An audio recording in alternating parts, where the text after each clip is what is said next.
ஒற்றுமைய பலம் அப்படின்னு சொல்றதுக்காக இந்த கதைங்க. ஒரு ஹாஸ்டல். 100 பேர் தங்கியிருக்காங்க.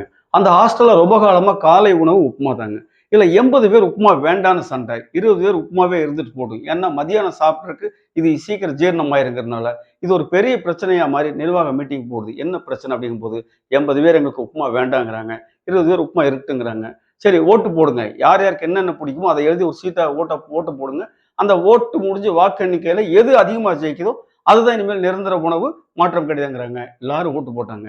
அந்த 80 பேர் ஆளுக்கு ஒண்ணு எழுதுனாங்க. ஒருத்தன் புரோட்டாங்கிறான், பன் புரோட்டாங்கிறான், பஞ்சு புரோட்டாங்கிறான், கொத்து புரோட்டாங்கிறான், பூரிங்கிறான், எதேதோ சொல்றாங்க. ஆனால் அந்த 20 பேர் உப்புமா தான் வேணும்னு சொல்லி ஓட்டு போடுறாங்க.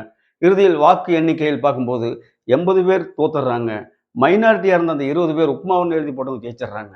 இதுலேருந்து என்ன தெரியுதுன்னு கேட்டா, நாடோ வீடோ, அரசியலோ விளையாட்டோ, ஒற்றுமையுடன் ஒரு டீம் ஒர்க்கா செயல்பட்டா எப்போ வேண்டுமானாலும் எதில் வேண்டுமானாலும் ஜெயிக்கலாம். இந்த நாள் இனிய நாளாக இருக்கட்டும். நன்றி.